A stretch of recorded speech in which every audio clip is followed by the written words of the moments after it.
All right, we are live. We are live. Yeah, we're live.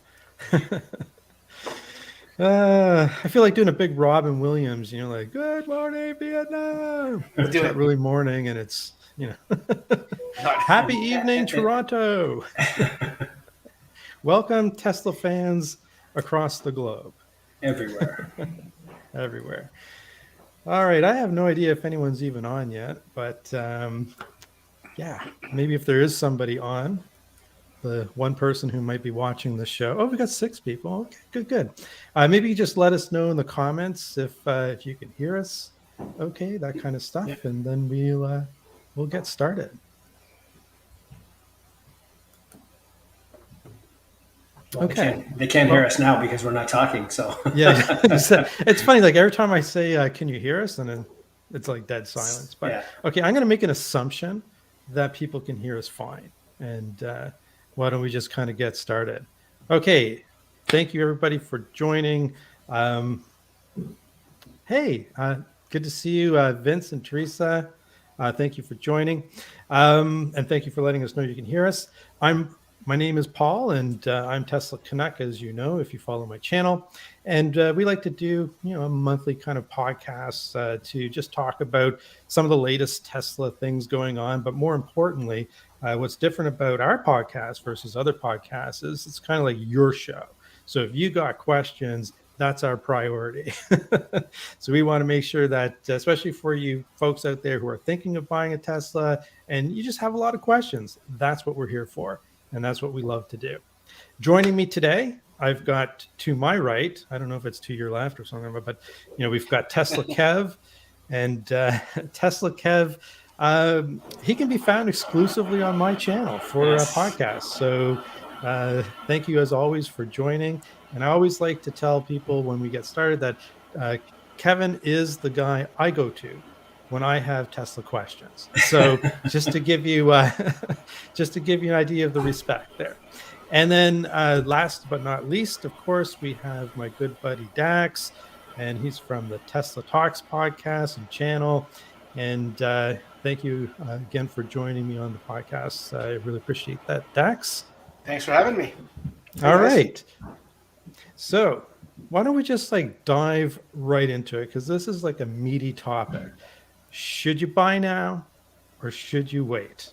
So let's just kind of seed the discussion with some topic areas, and then we can turn it to the questions if people have questions. But the first thing that kind of like I've been thinking about for a while, if I was in the shoes of somebody who wasn't an owner today but wanted to buy, is like how much higher can the price go?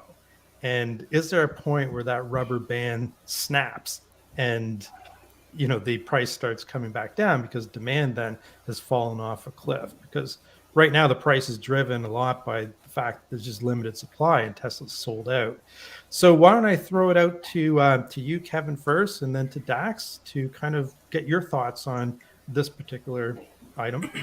So I'm actually in this predicament right now. So Oh, so I have two Teslas, Performance Model X, as you can see from behind me, and I also have a Model 3 that belongs to my wife. My son's in university, and he plans on buying my wife's Model 3 for next September. And so I need to replace it with another Model 3. And so I was looking, when am I going to time this, right? And so luckily for me, with the supply chain issues, I thought, you know what, I could always defer, and that's actually a topic that we're going to discuss in a few minutes as well. But I figured, you know what, if they came back to me early, I could always defer and push it out until I needed it. So with the supply chain issues, it's probably better to be early than late. And I put my order in September, right after the first price hike, and subsequently missed all of the other price hikes. And so I'm locked in, and I got to tell you, I'm pretty happy about ordering when I did, because I missed all those price hikes. Do I think there's going to be more? You know what? Maybe. There's no sign of demand slowing down, and the supply chain issues look like they're getting worse rather than better. Tesla's done some things, and we'll talk about the chip shortage, but that's not seemingly the problem anymore. The chip shortage is not the problem. There's other supply constraints. So yeah, I would say wholeheartedly 100% do not wait. Just for a number of different reasons that we're going to cover in today's broadcast. Okay. So we have Kevin in the do not wait camp. I haven't declared yet, but let's see what Dax has to say. I'm gonna have to go in the Kevin camp with the do not Okay. wait. Also, yeah, it's one of those things. Like the only thing, I mean, without the new battery pack coming out, the only thing that is probably the only thing I was gonna say that I would hear people say that they're going to wait for, and then I could sort of almost see. But then even that, I would tell people not to. Like, this is like what I account it to is like a computer. Like, if you want to have the best computer and always like the leading edge and cutting edge, whatever, you will never be able to do that, especially with Tesla, because Tesla's like a computer, like on wheels. You're going to keep waiting. You're going to keep waiting. All these features are going to come out. And then what traditionally happens is what we're seeing is we're getting hints of it because the Chinese-made cars are getting it first. And then we know, if you follow it, Tesla even a little bit, you know that that's going to trickle down over to North America, and we're going to get it here too. And the latest thing now is this 12-volt battery that they're all going over to. Now, people may say, yeah, I want it, but you have to ask yourself, is it worth another potential price hike of $1,000 just to get that 12-volt battery? Or is it better just to retrofit the car with a 12-volt battery after you get it and probably save yourself a few $100s rather than paying $1,000? I mean, even the 4680 cells, which I know I've heard a lot of people say that they want to wait for coming out of Giga Texas. Yeah, I still wouldn't wait for that, guys, because you could be waiting who knows how long. Like I'm sure a lot of people that waited are probably kicking themselves with the $10,000 that it's gone up in the US. Yeah, for sure, absolutely. And Tim here, I mean, I think he shares the same viewpoint. So I mean, you have to wait till May anyways. So might as well get your order in. That's exactly it. I hadn't declared yet, right? But I think that you shouldn't wait either, because, and we're going to talk about a lot of this stuff further along in the show, but there's many indicators that will basically tell you that this is not going to end anytime soon, right? The extraordinary demand, the geo-economic challenges that are going on today with supply chains. I just don't see this problem going away anytime soon. That being said, and we are going to talk about Giga Berlin and Giga Tesla and the amount of production capacity that will be coming online eventually, probably very soon, especially for Austin. We'll talk a little bit about Berlin. So yeah, I think waiting now is just going to lead to heartache if you wanted to have one in the next 6 months, 12 months.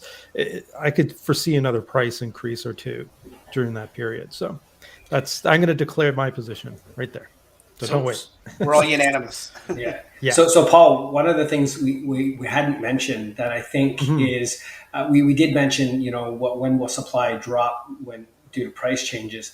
The one thing you can't forget is the forecast for oil and gas, right? So the forecast for oil and gas is actually long term is it's only going to get worse, right? So here in Canada, forecasting $2 a liter, in the States, $4 a gallon. And so, or $6 in California. Yeah. and so, that's going to push a lot. There's a lot of people, I think, sitting on the fence about, whether the next car is going to be an ICE car or electric car. And this oil and gas issue is going to push people over the edge. And the supply is not going to come around. Demand's not falling off a cliff. And so, Yeah, I mean, this is kind of a little preview of some of the other stuff we're going to talk about, but we know that the production capacity of Berlin and with the Austin Gigafactory, it's going to be like a car every 45 seconds when it's fully ramped, right? So about 600, 700,000 vehicles per year. You add those two together, you've got, let's say, 1.2 to 1.4 million cars. But Elon has essentially said it's going to be a ramp up. So you're not going to see 1.2 million, 1.4 million cars roll off in 2022 from those factories, right? So given how long it takes to ramp up, I don't know. I think the supply is going to be constrained for a long time, for the Elon, foreseeable future, right? Elon's even come out, I think, a couple weeks ago and said that he doesn't see it ending anytime soon. He hopes. I'm sure he hopes it does, but yeah. But back to the first point here, is there a price at which people will not buy? Like obviously there is. I mean, let's be realistic. But what do you think that price is? I don't know. Like, would you pay $120,000 for a Model Y? Would you pay $96,000 for a RAV4? Because people are. Yeah. Well, if it's all relative when you compare it, the ICE vehicles are going for a similar price. Would you pay $65 for a stupid whistle? I don't want to go down that road, but I'm just equating it to that. It just shows that there are people out there, to answer your question vaguely, Paul, there are people out there that are willing to pay stupid, exorbitant prices for material things these days. What's that say about our society? I don't know. But it's like, it's almost like the laws of economics, are just out the window. They're out. With this entire situation, right? With supply chain and chip shortages and all this kind of thing. So who knows, right? But it just points towards there isn't a short-term solution. So if you're sitting on the fence, I think the consensus early on in the show, so maybe everyone's just going to bail now, but the answer is do not wait. But there's still lots to talk about, so stay tuned. All right. So let us just put up the next kind of conversation piece here, and then we'll turn to the comments here and see if we have any questions. We do have some comments here. I think we talked about these price increases, and it's amazing to me that just a couple months ago, right, you could have bought the Model Y for a heck of a lot cheaper. It's just crazy, right? Okay, so before COVID, before the supply chain issues and all this type of stuff, the prevailing wisdom at the time was that battery costs were going to come down over time. EVs in general were going to come down over time and even cross that equilibrium where the price points of ICE and EV kind of meet. And do you still see this happening? And what does the long run mean? Does this mean 5 years from now we're going to start to see what we were expecting just 2 years ago, to see the costs of EVs really come down for the average buyer? Who wants that? I'll take a stab at this. So it's hard to speculate because we don't have a crystal ball, but one of the things that the Elon has said many times is that 4680 will be a game changer from a cost perspective, because the cells are far more energy dense. They'll require far fewer of them. The manufacturing complexity and cost to actually manufacture them is actually going to be way less.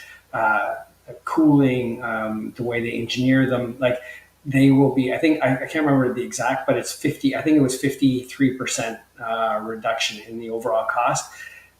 I don't care about the supply chain. That's going to force the price of the car down, right? There's no way. But I mean, the cost coming down is one thing, right? But is that an opportunity in this climate to just generate more margin per vehicle sale, or is that going to be passed along as savings to the consumer? I think Tesla's margins are the best in the industry right now, by a lot. And so I don't think anyone, the street, their shareholders, anyone's pressuring the company to gross those margins out any further. And so I think they would pass them along simply because it kind of looks bad. They publish their margins, right? And someone will grab onto it, because everyone does grab onto Tesla stuff and start writing articles about how Tesla's gouging people left, right, and center, right? And so I think there's no reason for it. There's no need for them. They're profitable. Their margins are the best in the industry. I don't see them just taking the money and running. I don't see it. So Dax, Yeah. in terms of the average consumer, though, right? Do you think there's a perspective today that maybe Tesla is gouging? And maybe I'll ask the audience that question. They can comment in the comment section, but I'll throw that to you.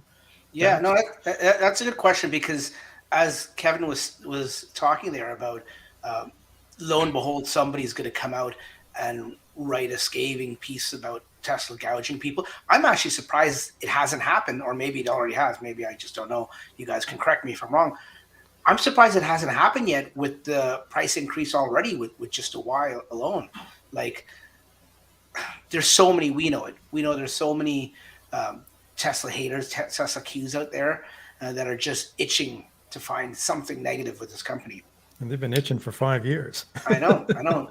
So I'm surprised they haven't, because I guess the global supply chain is a valid reason why, and I'm sure that's why, but I don't think that's completely the whole reason that the price has been going up the way it has. I think, like someone said before, I was talking to somebody last week, the fact that I think Tesla is trying to diminish the demand by increasing the price, and I think it's working opposite for them. It's actually, every time they increase the price, it's not slowing down demand. If anything, it's spurring demand, because people are trying to get in there before it keeps going up.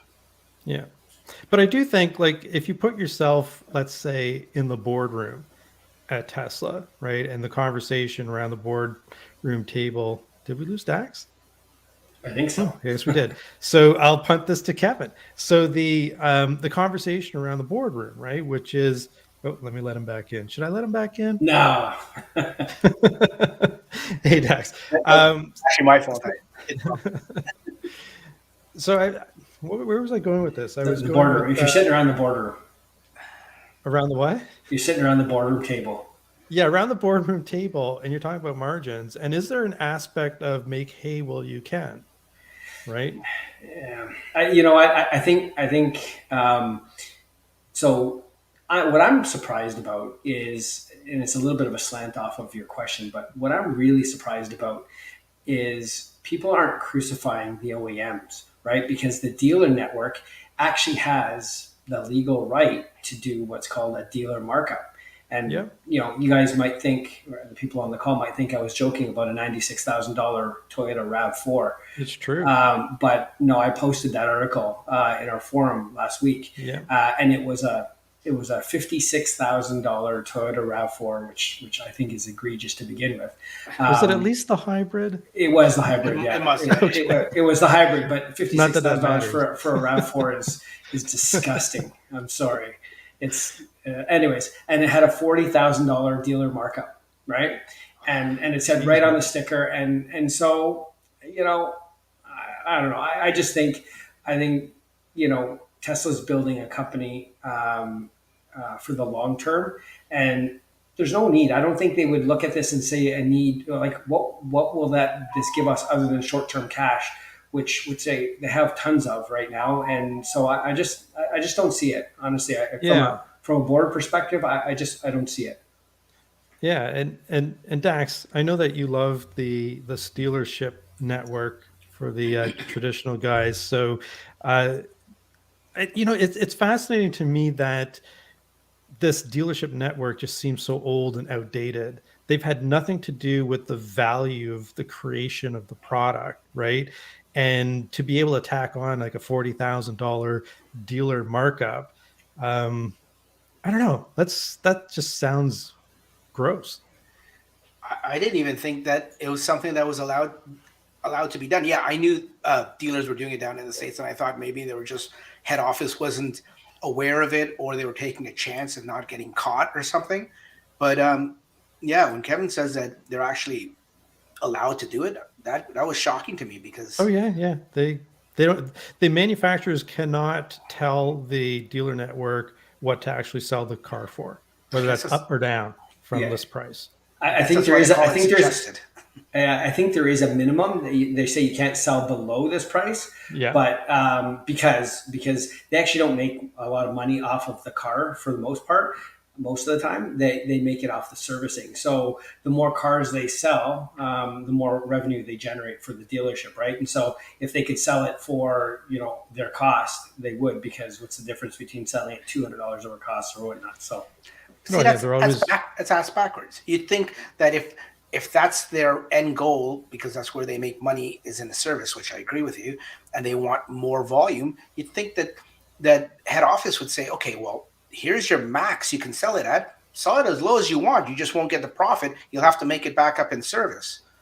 It's like such a ass backwards system. Oh yeah, I could never go back to the No. dealer network, buy a car. It's disgusting. Okay, we have a comment here from Tim, and he raises the Model 2.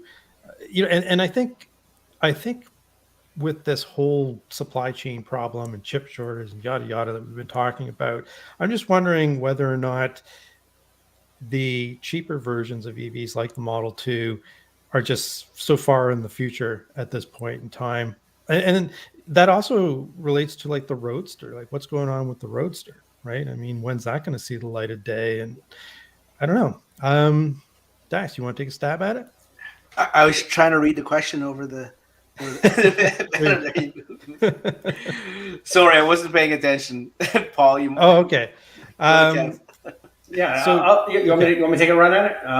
So I think the Elon has come out and said, they've actually gone, to the down to the floor plan, and they're basically going to rewrite their product roadmap based on what they see from the supply chain. What can we get? What can we not get?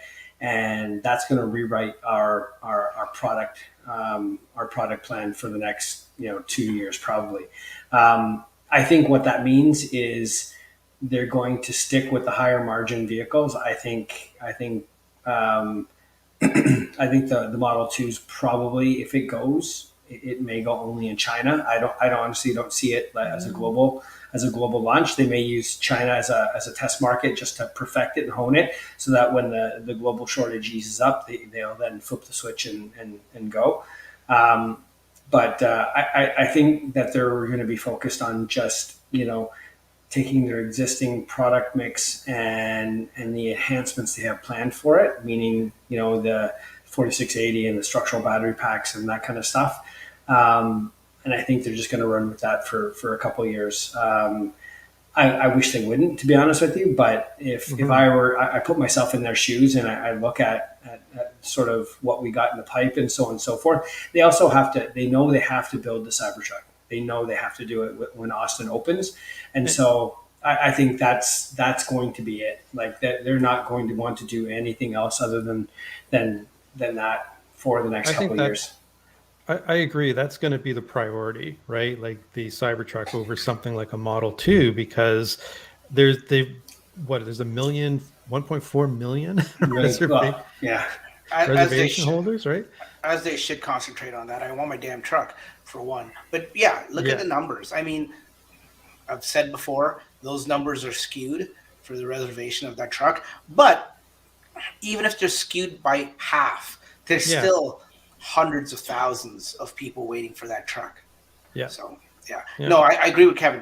I think with this revised roadmap that apparently Elon's supposed to talk about in the next earnings call in January, I can't wait for that, because I hope there's some kind of, and we know with that whole announcement earlier last week or on the weekend about the fourth motor in the Cybertruck, we know that the lineup's going to change around, and it looks like the single motor is probably going to be dropped.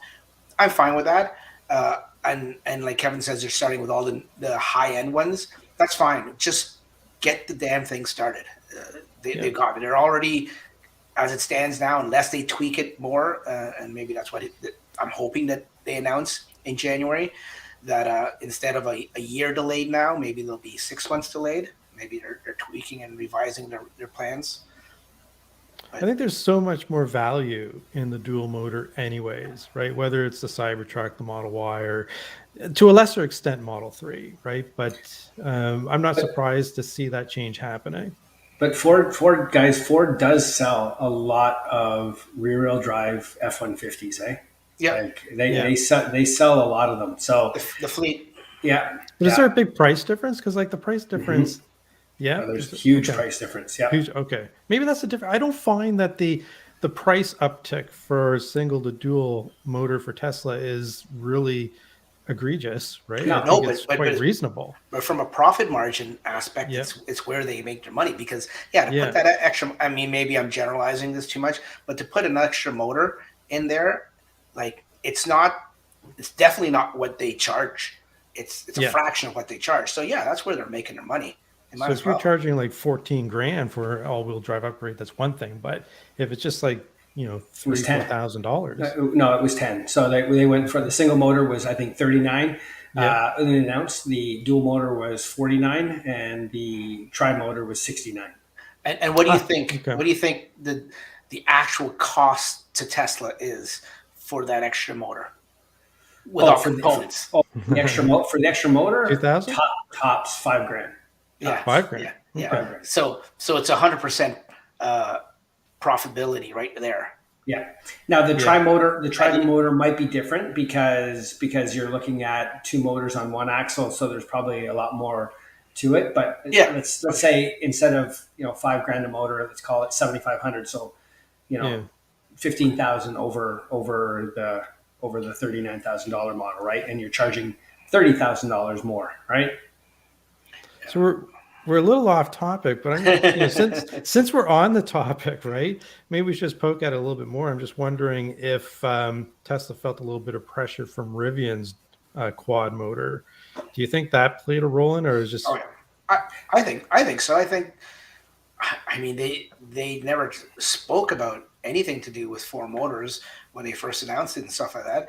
And with that, I mean people in the industry have already said this today alone. I've watched videos where they're saying, "Oh, Tesla's copying GM with the Hummer and the crab walk. Oh, Tesla's copying Rivian with their four motors." But you know what? The whole industry does that, and that's what and that's why I like competition. Competition is good because who wins out in the long run? We do, right? I mean, exactly. God knows how much this fourth motor is going to be, but it'll be sweet. Right? It sounds a hell of a lot of fun, though, doesn't it? Oh yeah. I've heard Yes. a theory that Tesla's bringing out additional features to the Cybertruck to pull people out of their existing reservations, meaning that if you're locked in at say a $39,000 or a $49,000 truck, if you want the fourth motor or whatnot, or you want other features that I heard that there's other versions coming, it'll pull you out so that they'll get more of a bump in their sales as opposed to the lowball numbers that they launched with that they're supposed to honor. So yeah, they're not going to honor those prices. They can't. I mean, if things stay the way they are now with the supply chain and cost of raw goods and stuff like that, I can't see even the dual. Let's not even talk about the single motor. That dual motor for 50 US, I think it's going to be more. I hope not, because that's what I reserved, and I want it to be 50 US, whatever that is here in Canada, 70. I don't want to pay more than that, but reality is reality. I think we're going. Yeah, we're going to be in for a surprise, no doubt. I think when the pricing comes out, Well, but hopefully for reservation holders, they'll try to be nice. I don't know. We'll see. A lot can change in the next 6 months. I mean, right now it doesn't look like, from a supply chain perspective, things are going to get any better anytime soon, but who knows, right? So let's get back to answering this question. So Kevin, over the long run, like let's say 4 or 5 years from now, do you think we're back on track with the long run average cost of the EVs continuing to decline? absolutely, yep, I do. Yep. Yeah. Dax? Yep, I agree. Yeah, me too. I mean, it's interesting, this blip in history that we're living through right now that's kind of stalled this progress towards a lower cost option to really proliferate. the electric vehicles and get rid of the the dinosaur juice ice models that are being sold. So it's unfortunate in a way, right? Because it's kind of slowed down, I think, a lot of progress on EV adoptions. But in the long run, I think we're going to get back on track. Okay, let's pull up our next topic of conversation. And we've touched on this one a few times already, but let's really poke at it, right? Because I know that Tesla's done some amazing things to mitigate against the chip shortages. Some of the things they did were questionable as well. I mean, the power seat for the passenger, for example, the radar, whether or not that's because of vision or because of cost reasons or supply chain reasons. We really don't know for sure. But that being said, they have shown some amazing adaptability to rewrite code to take advantage of the newer chips and chips that are not in short supply. Kevin, I know you love this topic, so I'm going to punt that one over to you. Yeah. So for those who weren't on the call when we discussed this many times, Tesla took their I don't know, call it for lack of a better term, code writing prowess, and pulled all their muscle together and rewrote the firmware for what I've heard is up to 17 different chipsets. So they can use up to 17 different chipsets in any one of their vehicles, um, like that, right? And no one can do that, right? I'm sorry, just no OEM manufacturer can do that. You heard Sandy Munro talk about OEMs taking a year and a half to make a change on the line. Like it's just, yeah, that's a software shop, that's a dev shop, right? And to be able to do that, and to be able to take all your guys who are writing code for autopilot or features for the car and just basically turn them and say, okay, you guys are writing firmware now for these chipsets,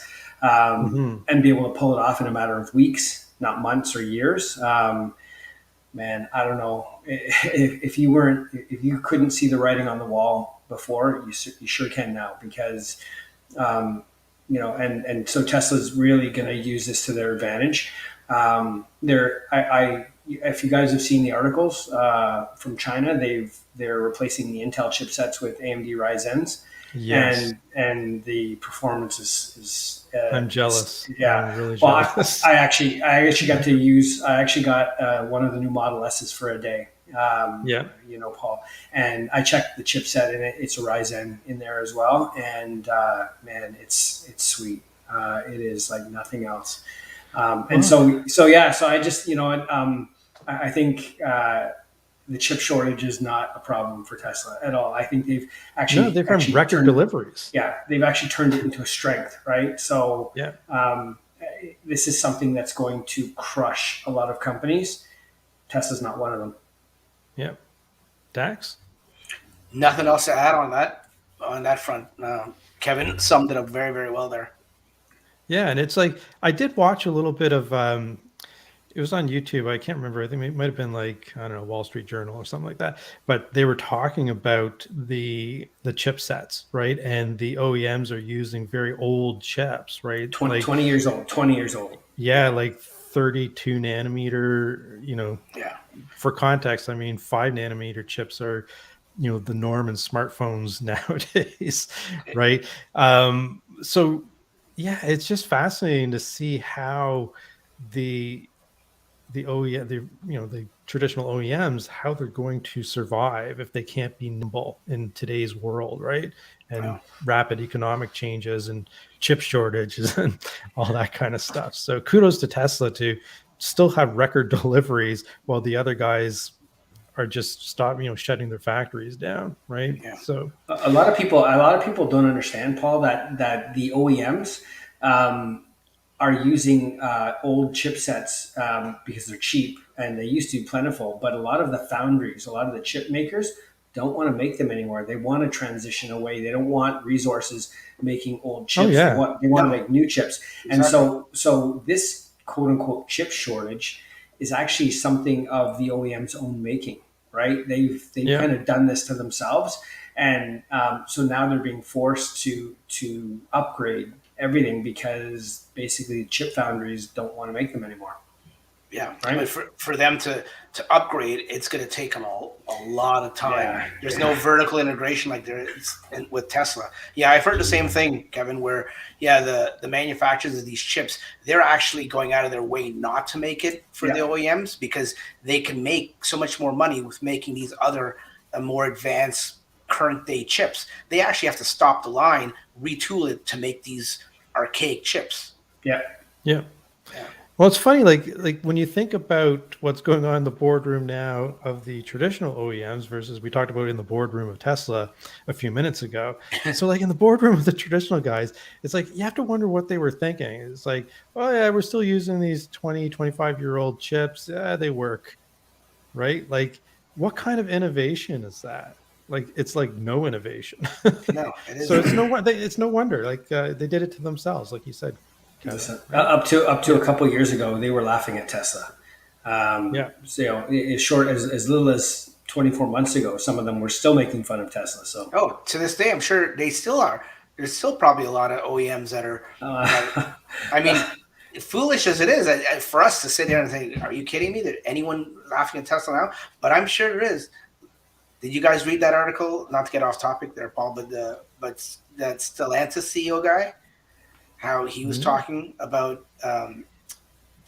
how for any OEM right now to pivot to electric vehicles, it's going to cost them about 50% more. I did see that. Yes. Yes. And they're just not prepared to do it because they don't want to have to pass it on to they can't pass it on to the consumer because the consumer is not going to pay 50% more for a vehicle. So it's just not worth it for them, is what he's saying, for them to do it. But they're going to have to. It's like they're going to have to one way kicking or screaming, else they're going to not survive. To me, it's like we are in such a unique position, like in terms of where we are and in the timeline of humans and all of our creations, right? Where we are about to see the beginnings of a death spiral, right? Yeah. Because there's no way out as far as like if you believe what you're reading, and I have no reason to believe it isn't true, because to pivot on a dime for someone who's been making typewriters it's very difficult to do that, and very few companies can survive this type of a transition. So we may see the death spiral start very soon. Well, the chairman of Chrysler Fiat, he came out, and I think we posted in our forum, and someone said, this guy's just getting ready, the government and the people ready for the next round of bailouts, right? For the OEMs, right? So that's exactly what it is. And as Paul was talking about the death spiral and stuff like that, not that I want to ever see someone lose their job or lose their industry or stuff like that. Yeah. No one wants to see that, but it's almost like it needs to happen. But we talked about this off air just last week, the three of us in that group Kevin was talking about. And what bugs me is, lo and behold, the governments are going to bail these guys out, and that's how they're going to survive. I hate to say it, the big companies like Toyota and stuff like that, they may get bailed out a little bit, but they'll just buy their way out of it. They're doing it right now. They're buying that $1.4 billion battery company that they're going to be building in Carolina or something. But yeah, other than that, they're going to get bailed out, and that irks me. It's like being rewarded for. Yeah, we're paying for it, right? Yeah. So as taxpayers, we're the ones paying for it. So it's like being rewarded for your mediocrity, right? Yeah. Or worse. Your failures. Your incompetence. Your failures, Your incompetence, yeah. We know you failed. We knew you should have done better. Here's money to start over. Who does that? Yes. That's been the way, though, right? I mean, there's been, at least 3 waves in my lifetime that I can remember with the OEMs, right? So maybe that's just how it's done, unfortunately. Okay. Why don't we move on to our next? We got some pretty good comments. Okay, let's go do some comments. Let's see here. Yes, that was definitely a mistake at the start of the pandemic. I mean, I guess, in fairness, nobody really knew what was going to happen there, but very short-sighted to just kind of cancel all your chip orders. But I think either way it was coming, right? this day of reckoning in terms of not being innovative and resting on your laurels of older things that work and having no real competition. Right? Tesla's the first real competition I think that the traditional manufacturers have seen. Right? Maybe ever. Yeah. I'll just throw that out there. Right? Yeah. Then the chip makers switched to producing higher margin chips. That's right. So electronics pay more than traditional. So the point here is that Apple's probably going to pay more for the latest chips than GM is going to be for the 25-year-old ones. But let us not forget in all of this discussion that GM is leading the EV revolution. Paul, don't get me started. Yeah. Good job, Mary. Mary, good job, Mary. I love it. She's electrifying America, guys. Yeah, I don't understand. You did it, Mary. You were first, Mary. That's a quote from the President of the United States. She's electrifying America. Yeah, yeah. I just threw up in my mouth a little bit. So I would have, but I will after the show. Yeah. Well, speaking of low end chips, I wonder what chip they use for the battery management system in the Bolt. It's probably a Texas Instruments, TI 83. Yeah, TI 83. Exactly. Okay, let's move on and let's talk a little bit about the Tesla supply constraints due to capacity. We know that Tesla's been working on Giga Austin, Giga Berlin, and production is going to be starting tomorrow. Maybe a little bit will trickle in out of Austin in Q4 late this month, but really not till 2022. And we also know, and I'm actually going to let me just pull up here. Which article was it? Yeah, it's this one. So Tesla Giga Berlin production unlikely to begin in 2021 as water pumping hearing delayed.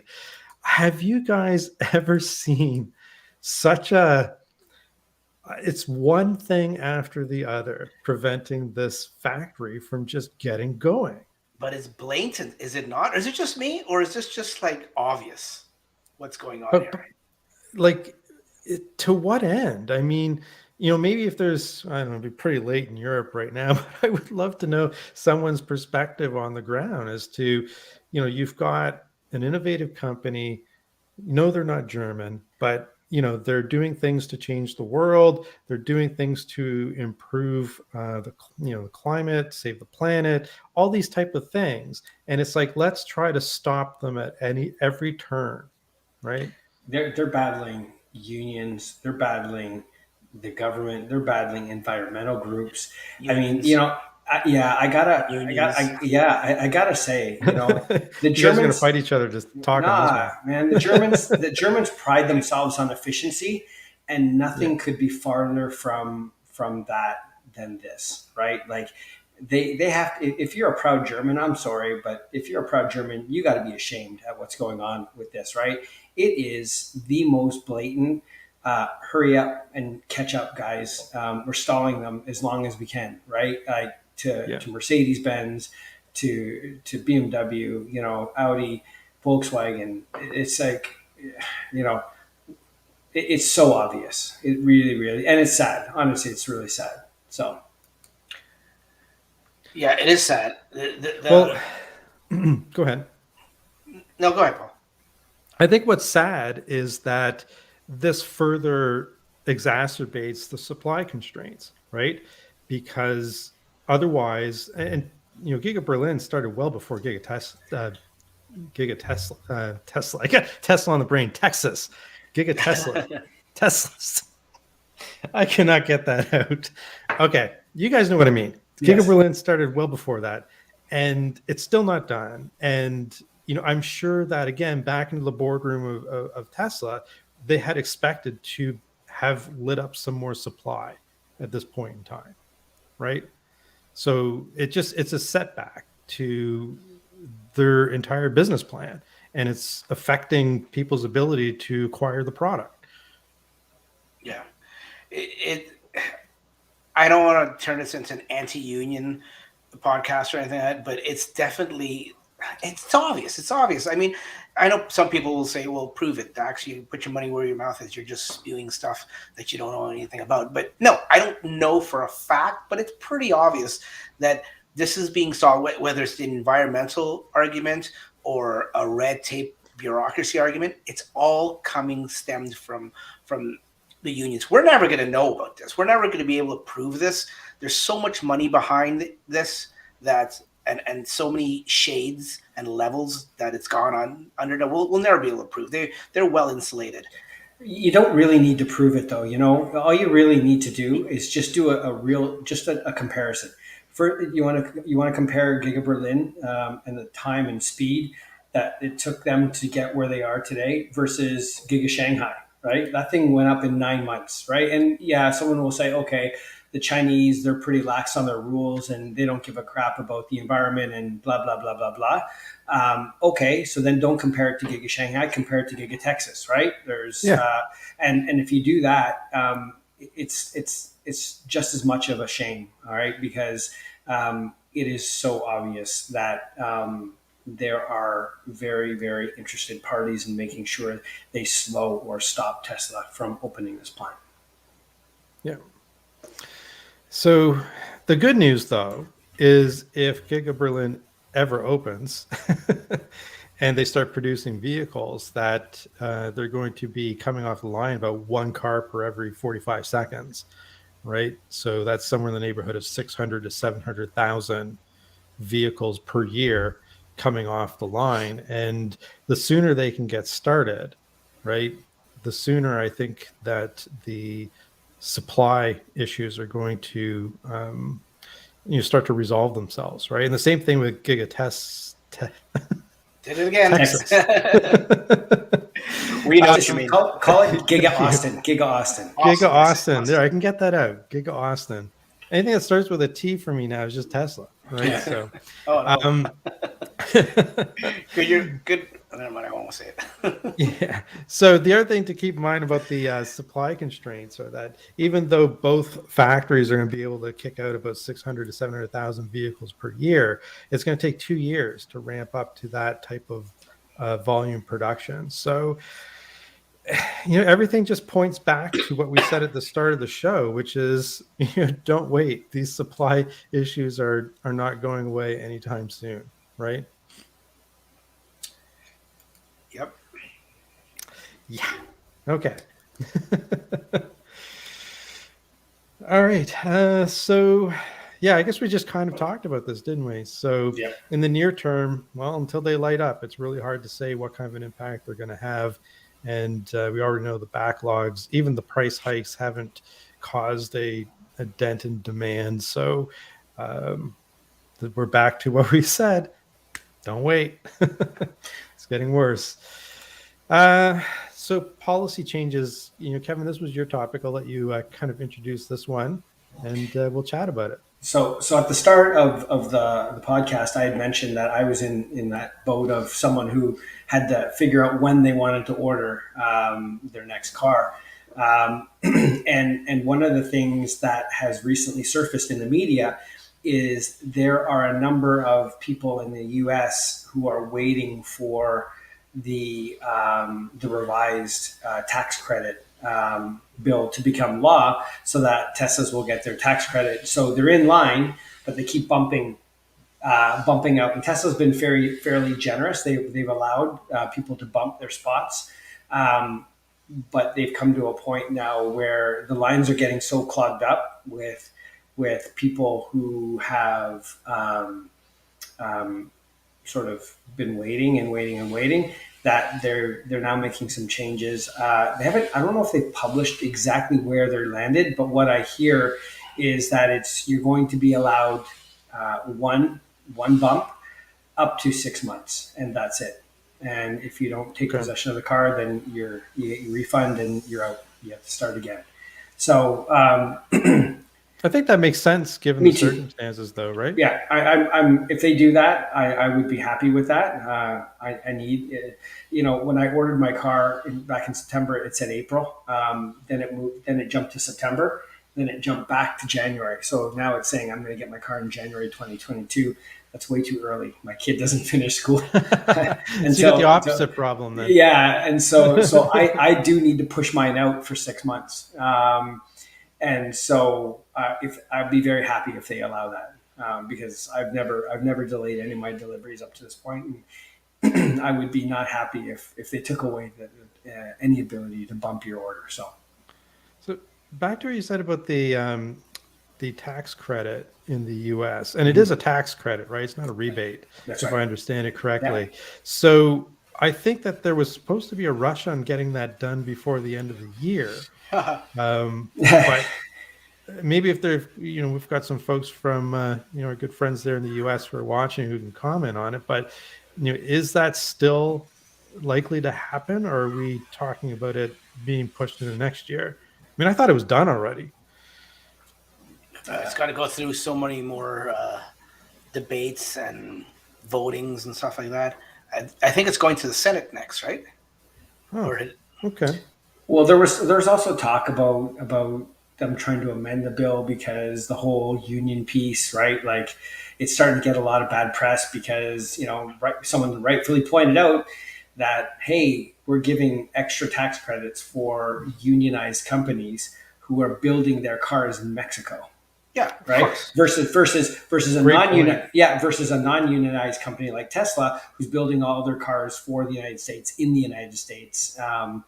By Americans, 100% of their components, right? And so, but of course, they don't get as high a tax credit. It makes absolutely no sense. It is 100% pro-union catering, and honestly, it's disturbing if you ask me. But what's even more disturbing is to think that the government would draft this and put it out there, and they thought that the general American public wouldn't notice this. They'd just glaze over it, or they could pass it, over their faces. Like, this was obvious. But isn't the irony of this whole thing that Tesla actually pays more? Yeah. Right? Oh yeah, that's the other thing is, their non-union employees get paid more than the unionized employees of GM and Ford, right? But and they get benefits. But according to Mary, once you factor in the benefits, GM workers get paid more apparently. And then didn't Elon tweet that she was wrong about that too? Yeah, she was. She's wrong on everything. So then, what's the point, right? Like, no, the point is to.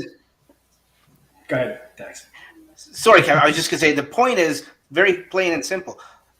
If she can say that to the general American person that doesn't follow this like we do, they're going to buy it. They're not going to know any different. They're going to accept it because they haven't been following this. They don't know, so they're gonna buy it hook, line, and sinker. Yeah, I was just going to say that the funniest thing was when Biden said, they had all these EV events at the White House for companies that are making America lead the charge on EV technology in the world. And, Mary was asked, how come Tesla didn't get invited? Because it's clearly a miss, right? And she's like, yeah, I don't think about that. Meanwhile, she was the one who basically wrote the guest list, right? So. Yeah, but did she write the guest list? Yeah. It sure looked that way, didn't it? Because it wasn't. I mean, how do you honestly have an EV event to put America first and not put the American company? It's insane. It's insane. Blatant. It's blatant. Yeah. Because if Tesla was there, GM, Ford, and frankly anyone else would get kicked to the curb because they're nowhere, right? They're nowhere. They'd be embarrassed. Yeah, it would be an embarrassment to the big three or anyone else. That's why Tesla wasn't there or wasn't invited. Yeah. So Vince and Teresa have a comment here, and it's just, it makes me curious. And I don't know if you guys have come across anything in an article or forum that kind of explains this, but why is your paint color having so much impact on when you get delivery? I've seen theories like this or people guesstimating why. Other than performance, I think it's well documented.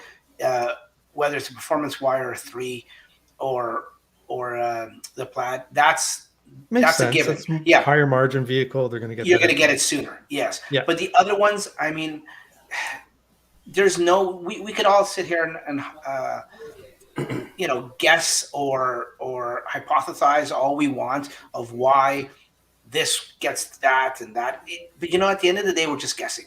When I was waiting for my car early summer last year, or sorry, this year, yeah, I came up with all these theories and I thought for sure this would have to be why. And then a week later, something would come out that would prove me wrong. So, Yeah. I just finally gave up on trying to figure out why it is what it is. There's no rhyme or reason when it comes to Tesla's ordering and delivery schedule. It could just be me. I can't figure out why. Like I said, every time I try to, it contradicts it. Maybe So there's a shortage on gray paint. That's why I was just going to say that, guys. I honestly believe that the reservation, the queuing system is directly tied to their acquisition of parts and the scheduling they have to do. So they have one paint Including shop. paint colors. Yeah, they've got one paint shop, right, in Fremont. They've got Yeah. one paint shop, and so they have to schedule. yeah, Certain colors to be done, and they do it in batches, right? They do cars in batches, and so they've got them all scheduled out. And so, you know what? Depending on how many people order a certain color, Okay, that's logical. and so That makes so sense. I think that's the way it works. I've like you, Dax. I've thought about this long and hard.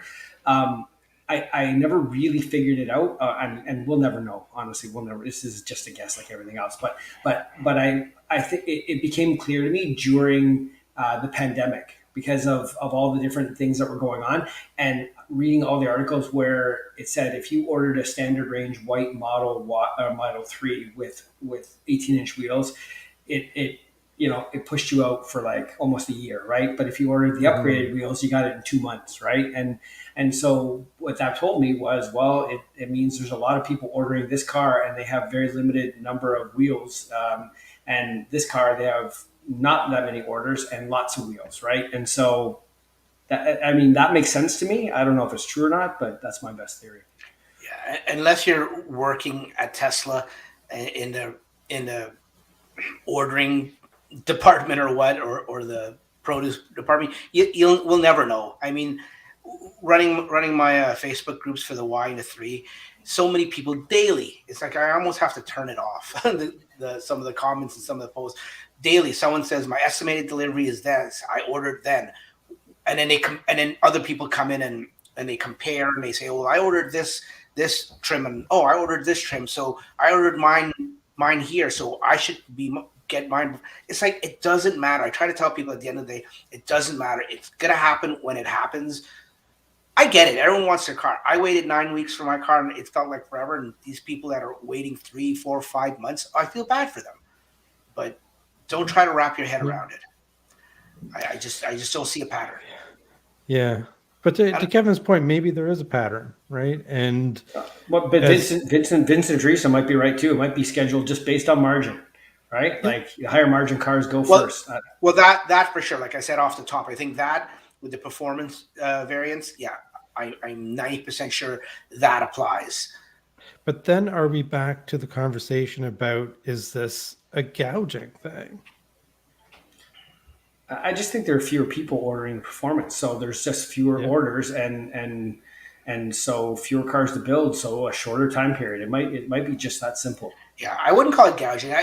I mean, I would anything. I stand back when I think of gouging. I stand back before I agree or disagree with it, and I think to myself, as a normal, everyday company, would any other company do the same thing because they're in the business to make money? Yeah, but not charity, right? Yeah, exactly. Yeah, but there has been a mission, right? There has been, EV adoption being the most important thing. This type of stuff. So I don't know. I hope it's not gouging, and I hope it is related to, as Kevin was saying, as the parts are available and the scheduling and when they can paint and what color. It all kind of gets back to their supply constraints, like we talked about, right? And once Austin is opened up and Giga Berlin, that's going to change because Yeah. obviously there'll be paint shops and there'll be Yeah. more flexibility in scheduling, right? It'll be really interesting to see once those factories are open how things change. Because to your point, Paul, there's one of everything right now. Like we have one paint shop. The Fremont's it, right? You got one paint shop. You got one assembly line, and so once the factories open, it will be really interesting to see once you have multiple paint shops available. I mean, mind you, they're very specific in what they're going to be building in those, but still it'll take the pressure off if the Ys are exclusively in Austin. What does that do for Fremont, right? And so and if you're not making European cars here anymore and you're making them in Berlin, what does that do as well, right? And so it'll be really interesting to see if when the switch gets flipped on those factories, whether we see a material change in delivery timeframes. Yeah. All right.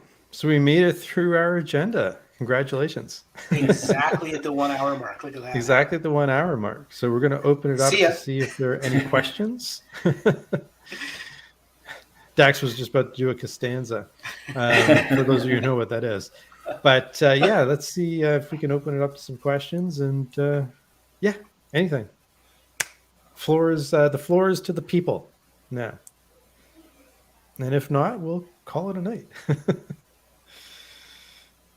All right. Funny comment. A little lady, she had to be in her 70s or 80s.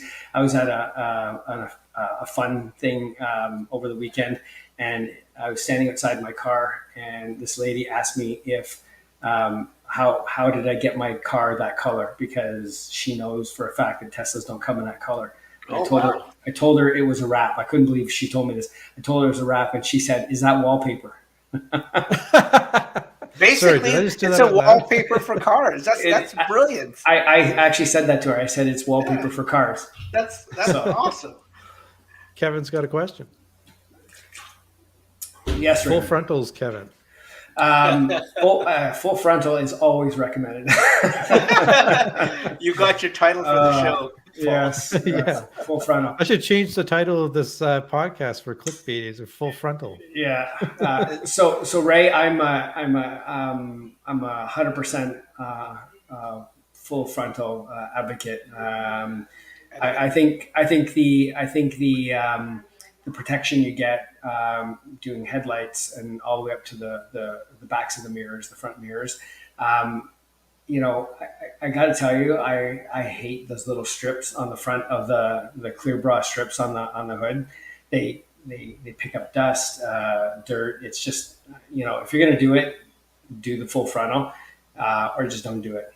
Like that's kind of my feeling on it. I know they're really cheap with the clear bras, but yeah. You know what though? I'll take this next question. The price for the 1/3 or full frontal, as you call it, has come down too in the industry. It's come down in price from when I first got my 3.5 years ago to now. I'd say it's quite reasonable if you shop around. Just because the price was too high to start. Yeah. Just to put a cap on Raymond's question, Raymond, I did the clear full frontal underneath my wrap. So I did the full frontal and then I put the wrap on top of it. Okay. Am I happy with the Conti 7s? So these are the Viking Contact 7 snow tires, and 100%. These have to be the best snow tires I've ever owned, and probably the most reasonably priced ones. Like the price performance of these tires is off the charts, in my opinion. I cannot get over how quiet they are. They are quieter. It's incredible. They're the quietest tire I've ever used, like any season, which is insane, right? For a snow tire. It's absolutely insane. So 2 thumbs up from me. Yeah, me as well. Even though it's on my wife's car and I've only driven it a handful of times, it's still I'm blown away. And getting into my car with the Blitzaks, it's like I'm like a tank. I'm like driving a Sherman tank. Honestly, it feels like that. It's nuts, the difference.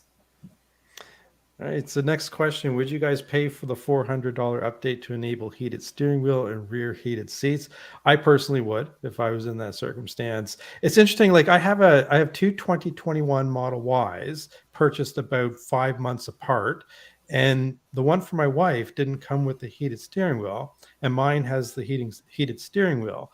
Does she And know that? my wife would pay double that for a heated steering wheel. I'm just saying. So I would say, actually, I probably said this to Paul. For many years, I was anti-heated steering wheel because I preconditioned religiously. I said, you know what? I can't justify paying any money for a heated steering wheel because my car is nice and warm when I get in it. Now, I have just gotten, as you guys know, this new Performance Model X that has a heated steering wheel, and I got to tell you, I've come over to the dark side. It I is, was the same. You even became soft. yeah, even though the car is always warm, sometimes your hands, you come out and your hands are just cold, and grabbing that wheel is the greatest feeling on earth. It's just, yeah, I have to say, before this car, I never would have said yes, but I've been converted. I'm a huge So, fan. so basically, pay the 400 before they increase it to 8. Yeah. Any concerns about being rear-ended due to phantom braking? Always when I drive. It depends, right? If somebody's really following you closely, it legit could happen. So, go ahead. I was just going to say quickly, people lately, when I say lately, that's relative, but they are driving so recklessly lately that, 9 times out of 10, no matter what lane I'm in, they're right on my butt. And I don't know if it's because with the Y, how it's higher up and everything looks like they're driving closer. I don't know if it's no, they're on your butt. Yeah. So when I'm on autopilot, I actually have my foot on the accelerator for that reason. Like I've got mine near it, right? I'm scared. Yeah. Especially like when you're on a commute, you kind of know where that's going to happen because it's very consistent, right? Surprisingly so. You think they could solve the problem because it is so consistent, but it'll happen every time during a certain stretch of road on my commute. And whenever I drive that, I've got my foot right near that accelerator just for that reason. You have to. So legit, it could happen. So I was saying, guys, right before the podcast started, that one of the things I noticed in the newest update, 40.6, was that my car used to, when someone would creep into my lane, my car would hammer the brakes in autopilot. And I've noticed that in this update 40.6, when someone creeps into your lane, it actually just gently feathers the brakes. It looks like it's almost preparing to brake, but it doesn't quite brake, and almost like a human. And I was actually really, really impressed this past weekend when I saw that. So my hope is still high that they can nail this problem down, the phantom braking problem. So that's good because I found that a lot with tractor trailers. Yes, this was a tractor trailer. This is exactly what it is. Yeah. They always get the wheels on the trailer part just going over the line, and the car notices. I notice it, and I know the car is good at, so I'm anticipating it. But it's a very good question because I'm paranoid now about being rear-ended, just getting in an accident. Years ago, I used to tell my wife, it's a funny story. I used to say, if you're going to get into an accident, write that sucker off because I don't want to take the Carfax hit and the depreciation if we ever need to sell it or trade it in. But now, with the wait of 6 months for a car, now I'm completely opposite. I'm flipped. I'm like, please don't write the car off. We need this car. We can't afford to drive an ICE car for 6 months if it's written off. Like, I don't know. I didn't think my views would change so quickly.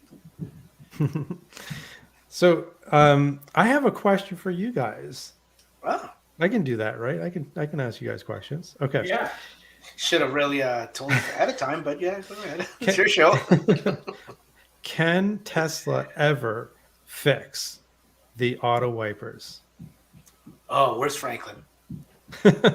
Like seriously, like, and maybe this doesn't happen in California, but in other places, like we live just outside of Toronto, Canada, and when it's kind of like raining but misting, like the auto wipers just don't work, and it's to the point where, like, seriously, it could create an accident. So I don't know if you guys do you guys feel the same way? Do the auto wipers suck, or is it just me? So Feel so free to I chime in on the I comments too. I've lamented this for a long time, and for Love it. me, yeah, for me, it's they're horrible on my ex, the auto wipers. They're terrible, and in my wife's car, in my wife's Model 3, they're bulletproof. They work flawlessly. Really? I don't understand. There you go. I don't understand what the difference is, right? And it's not even like Model 3 versus Model X, because I've talked to lots of people, including you, that says they sucked in my 3 too, and they sucked in the Model Y, right? And I I've had just 4 don't- Teslas. They yeah, sucked 4 times. I just don't understand. I don't understand why they're so good in my wife's car, because every time I drive her car, she leaves it always in auto wiper, and it's like I never need to touch them. They're just flawless. I don't understand it, honestly. I don't have That's the one thing. If I could I don't have a just- problem with it. I agree with you, Paul. In that one Yeah. situation or circumstance, yeah, they're not the It's like greatest. passing a truck, right? No, no. On a Passing- highway, freeway, right? No, passing a truck, they would probably work. I thought you meant like light when rain is just about to start and it's like light rain, and maybe it should come on at least one wipe to clear what started. Maybe it won't, but for the most part, I have no problem with my old 3 and this one. And this has been a debate with many of my Tesla friends. Many of them saying it sucks, and I'm like, Yeah. I'm in the camp that, you know what? Maybe I just expect less. Maybe my level of auto wiperness is just lower, my lower standards than you guys. But I don't see a problem with it. I don't know. No, But maybe it is I'm car to car. I'm at that point where, like, everyone knows that I'm a Tesla fan and that I support Tesla and blah, blah, blah, blah, blah. I have no problem pointing out when something doesn't work. Oh, The auto wipers don't work, Yeah, right? that's me just fan of my braking. opinion. Right. So totally So- changing topics. I just saw a comment from Tim that he put together Conti 7s and fast EVO1 pluses. I just did the exact same thing for my friend's Model S, the new Model S. They look spectacular. Good choice, Tim. I got to tell you, you're a man of taste.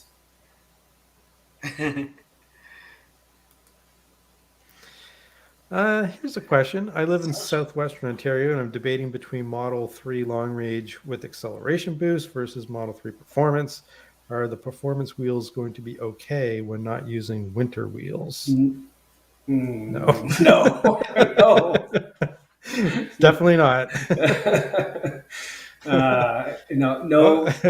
No car. Yeah, no car. Here, so we can see Dax again. I'm kidding. Don't worry about it.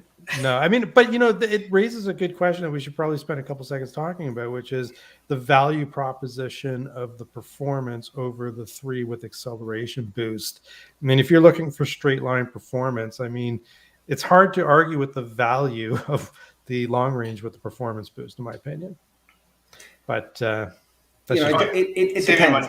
Yeah, it depends. I mean, if you're a track guy, if you want to go to the track and you track mode and the bigger brakes and the lower suspension, right, and the 20-inch wheels. I mean, it depends. Like, you get what you pay for, and if you want to spend that extra money and get those things, and that's great. If not, if you just want, honestly, the thrill of like even the standard range plus is still faster than 90% of gas cars out there, right? Like, it's so fast, and so the Model 3 with the speed boost is going to blow away 99% of gas cars out there. So if you don't need the track mode, you don't want the bigger brake kit, you don't want the lower suspension, then save your money and get the long range with the performance boost. This is a good question, because I don't know if you guys heard in the news in the last couple of days that Tesla's changed their tires that come with the performance. I can't remember if it's the Y or the 3, but now instead of giving you the Michelin pilots, I think is what came with the performance. Now they're giving you some all season. I'm trying to remember if it's I read Michelin. that too. Yeah, I can't remember the name brand, but it's an all season. So I'm in my forum, not my forum, in my Facebook groups, I'm getting a lot of people already in the last couple of days saying, so if I get the performance with its new tire change, I don't have to get winter tires, because this is where people are getting confused with the whole misleading term of all season. They think it's good enough for the winter. And I'm like, no. Yes. And a lot of people, luckily, a lot of members in the group are chiming in and saying, no, you still need winter tires. Don't let, just because it came with good summer tires and now they've changed it to quote unquote all season, that doesn't mean you don't need it. I actually have really strong opinions on this. And I believe that the term all season means you're compromising for all seasons. Yeah. Right. Like you're not getting a good summer tire. You're not getting a good winter tire. You're just getting a mediocre tire, and you're gonna get torched in the winter time. And if you try to do, you're in a hydroplane in the summer, and I just don't, honestly, I would never put all season tires on any car that I put my family in. So straight up. 100% agree. Next question. So if you charge only via supercharger, this viewer has heard that it's not good for your Tesla. They live in a condo and don't have wall chargers. Should he be concerned? This was a big thing when Teslas first came out. Yeah, back in the day. There's enough data. There's enough data out there now to show that the impact to long-term supercharging is minimal. There's a slight impact for excessive supercharging, but nothing that I would say, no, you can't do it. Right. Yeah. So they used to, after so many times using a supercharger, they would throttle your charging. They stopped doing that. They stopped doing that. Yeah. So that says everything to me, right? Those were a lot of Uber people in taxis that were doing that, from what I understood, and just, and that's where the idle fees have to come in too, from that kind of stuff. But yeah, like Kevin's right. I think with the research and the time that's put in these battery packs, and with the BMS, there's no issues. The BMS takes care of the pack, and it's fine. I have a friend in Niagara Falls that he lives in an exact same scenario. He lives in a condo, and all he can do, he's 5 minutes away from the Niagara supercharger, and he does it every few days. And he wondered, is it going to be a problem? I'm like, no, it shouldn't be a problem. As long as you're not charging, and it's not supercharging, it's charging in general, charging to 100% a lot and letting it sit at a high rate of charge, or letting it, you get back from a trip and it's at 3% and you let it sit, overnight at 3%, or, at a really low, really low and really high states of charge are not good for the battery, right? And there's nothing the BMS can do to prevent that. Yeah. But that's common sense. Unless you have an LFP now. Yes. Okay. Yes. We that's could be here another 2 hours. Yeah. We're not getting that. Yeah. All right. So I like to kind of keep these around the hour and 15 minutes or so. So thank you, everybody, for joining. I think the conclusion, if you will, from today's session is do not wait if you're thinking about buying a Tesla today, because we don't see these supply chain shortages, chip shortages, production capacity issues being addressed anytime soon. So don't sit on the fence, just buy. You're likely to see further price increases in the short term. I think that's generally what we concluded, right, guys? Yeah. Don't wait for everyone a feature. Concur? Yeah. So there you go. Actually, Paul, there's actually one question that's really interesting. I want to answer it. Okay. It's about can you preheat your client? This question. Okay. 100% you can. Actually. So let me just read out the question, just in case people are listening to this afterward and don't see the screen. But living in Cambridge, Ontario, can you preheat climate your car under a car cover, avoiding ice and snow? I'll turn that to you, Kevin, since you wanted to answer. I don't really know. 100%. Yes, you can, because the vents, you're not blocking any vents on the car, and there's no ice engine to be concerned about trapping vapors or gas or anything like that. So 100% you can. It'll help your car heat up just that much quicker, because it'll act like insulation. Okay, there you go. So now we'll do another trial close. Sorry. Thank you. So just before we do, so Dax, where can people find you? Oh, people can find me right here on YouTube under Dax M. That's the Tesla Talks channel. And put out stuff. I try to put stuff out once a week, but been a little bit under the weather in the last couple of weeks, so I apologize for that. But we'll get back on track soon. And of course, I'm on Facebook with my names. Kevin, where can we find you? It's I a am, mystery. I am exclusively on your podcast, Paul. All right. So if you like Kevin's advice, you know where to come. Come to Tesla Canuck channel. You can find me obviously on my channel on Twitter, sometimes on Facebook. Basically everything under Tesla Canuck. Thank you so much again for watching, and let's see if we can sync this up again, guys. Are you ready? Tesla Canuck and guess over and out. I went the wrong way. Sorry. No, That's okay. You'll learn next time. Should we do it again? Over and out. All right. See you Left or later, right? everybody. See you guys. Bye. see you guys.